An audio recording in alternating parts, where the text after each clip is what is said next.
Hey everyone, I just wanted to go ahead and make another video. I'm putting up a collective reading right now that was a little bit heavy and sort of got kind of direct and specific. So that's for somebody, but I didn't really want to leave the rest of you hanging if that's not your situation. So I thought I'd go ahead and get something else going for you, just for a general energy kind of update and read here. I'll kick things off with Rumi, of course, and then I got my Moonology here, and some tarot and a Lenormand deck. I've got a little everything, and I don't know exactly what I'm doing, but we'll take a gander for the rest of the collective, those that didn't need to hear the previous. So, and then, by the way, if you did watch it, it was kind of to do with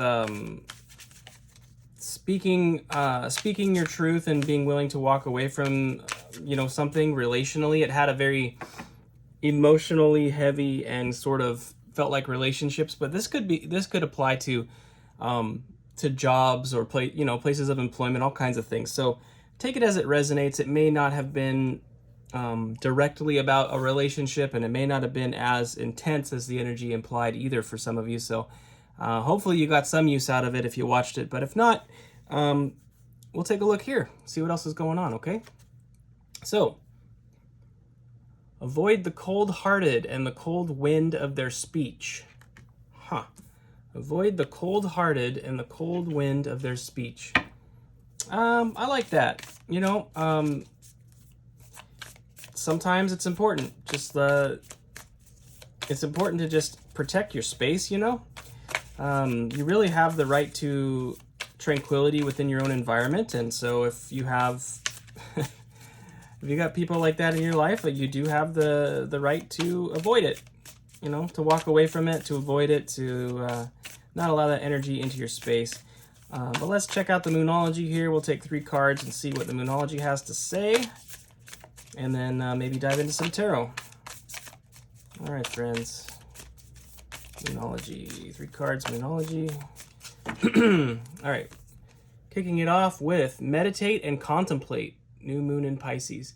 Yeah, there's some soul searching going on right now. It kind of came up in the other reading as well, with the 4 of Swords coming out twice. Meditate and contemplate, new moon in Pisces. Some of us are taking stock about the relationships in our lives and whether or not they are fulfilling and whether or not they're meant to be there. Are you uplifting the people in your life, and are they uplifting you, or are they dragging you down? Are you dragging them down? Does somebody bring the worst out in you or the best out in you? These are important things to factor, because there's a lot of good people that wind up being nasty to other people, and it's because of circumstances and things. Not everybody can be perfect. Nobody is. And so there's times where we lose it. But if you have a person in your life that's constantly getting you, pushing you to that brink to where it is bringing the worst out of you all the time, sometimes it's worth taking a look at that situation and say, well, is it better for me to just remove myself from that situation rather than trying to fight against this negative energy all the time? The end of a tough cycle approaches. Full moon in Capricorn. Ooh. Yeah, this may dovetail into the other reading for some of us. Okay. The end of a tough cycle approaches. I like it. All right, we need one more card. Yeah. It really does. It could even be just a conversation that needs to be had. If you put your foot down, in a sense, and communicate clearly what you will and will not tolerate in a circumstance, that may bring resolve. And if it does, amazing. That's great. That's fantastic. Ideally, that's what we want, of course, is to just reach resolve with people and move forward peaceably. All right, one more card here. And balance, spirituality, and practicality. Full moon in Pisces. So we have new moon in Pisces, full moon in Pisces. So kind of the whole Piscean cycle. It's really interesting. Okay. Balance, spirituality, and practicality. This is very, very key, in my opinion. Now, granted, I am Taurus sun. I do have some practical sides to me, but I think that's pretty key, because we can really get wrapped up in, especially when our awakening processes first begin. At times we can go pretty far off the rails into like, full space cat mode, where we're just, everything is metaphysical and fantastic, and that's all fine and good, but there are pitfalls to that. You do need to be aware. You can't, especially in the department of manifestation, I would say there's a lot of folks that are, kind of doing an imaginal act and then not really behaving any differently, and you're not really going to get very far without actually changing your actions as well. It's important to embody the character that is in the situation. So if you're manifesting, millions of dollars, well, how does a person with millions of dollars behave? That may be something you want to look into. How do they manage their money? How do they manage their time? Things like that. But in relationships too, it's like, what do you see when you see an old couple that's been married for, 50 years or something, sweet old people, and their beautiful love? It's like, what did they do to get there, and how, what can be embodied, especially in this concept of avoiding the cold-hearted and the cold wind of their speech. It's like, how do we turn those circumstances around with the way we interact with people? Or how, a good question to ask is if somebody loves another person, why do they love the other person? And some of that, of course, just comes from within, and our compulsion, our attraction towards a person, of course. But there's also a lot to do with how people treat each other. It's hard to love somebody who's a jerk. It's much easier to love somebody who's sweet and kind and thoughtful and considerate, and all those things. So I don't know. That's for somebody, I think. I do think that, yeah, it's almost, it looks kind of like a wake-up call to somebody about a circumstance, maybe with another person. Balancing spirituality and practicality really makes me think very strongly about the whole twin flame concept that's so prominent in these circles. And you can become extremely off-center if you get into those rabbit holes and being convinced somebody's your twin flame and all this kind of stuff. Like, it can really take your balance way out. And so practicality is really important. You don't need to chase anyone ever, okay? You really don't. Like, working with somebody is totally reasonable, but chasing is never going to give you anything other than a lot of pain. And of course, you can still learn a lot through those painful experiences, but I would say there's easier ways to learn lessons. So I'm going to go ahead and pull a 3-card tarot spread real quick here. This is the Mushroom Hunter Tarot. I just got it. It's really cool. Got it on Kickstarter, and it's from a guy up in Washington State, where I'm from, who did a whole Rider based on mushrooms. So it's Rider-Waite inspired, but it's all about fungi. It's really cool if you like mushrooms. Okay, we're kicking it off with the World. Yeah, the end of a tough cycle approaches. The World, right? I mean, this is major for somebody. We have the Two of Pentacles here. So something that is going to be brought into balance that was out of balance. Something's got to give, And this is interesting. You can see all the mycelium kind of working in the soil here.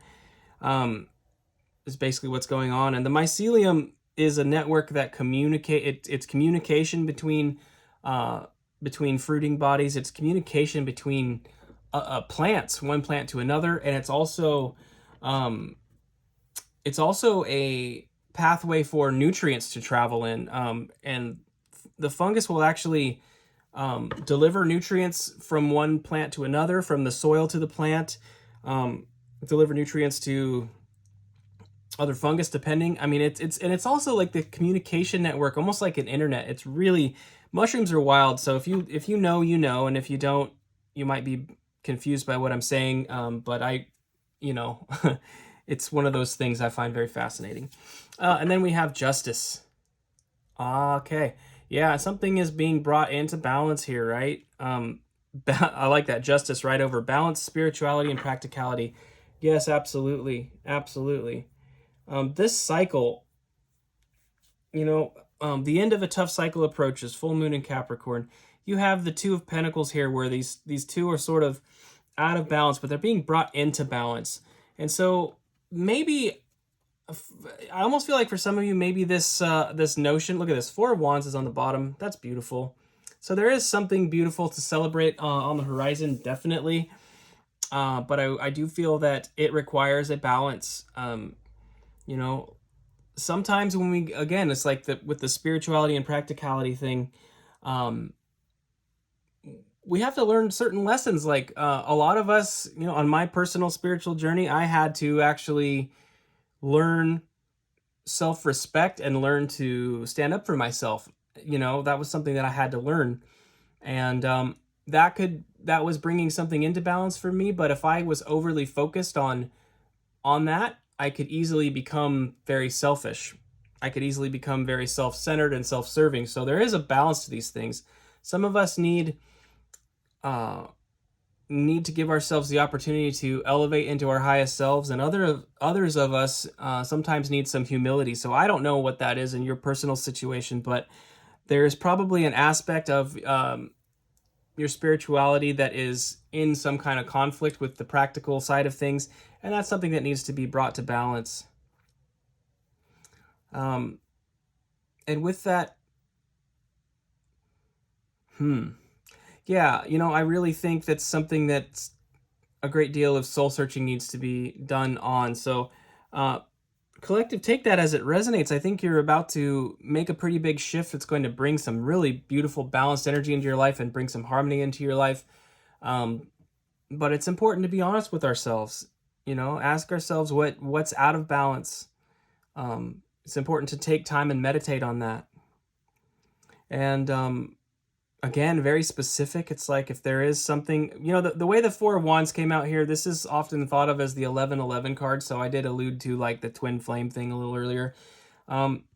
Especially if you find yourself chasing somebody who is not being particularly kind. If they're being cold-hearted, maybe there's a release that needs to happen for some of you. So collective, that's what I have for you. Thank you so much for being here. I hope this was helpful. I think this is just a great reminder again to spend some time looking within, bringing things into balance. This is something that's going to change in your favor, and there's definitely some strong indications that things are on the horizon about to change for you. So I would just say hold fast to that, have faith in that, trust spirit, and above all, guys, you know, let love guide you. But love releases, you know, love lets go.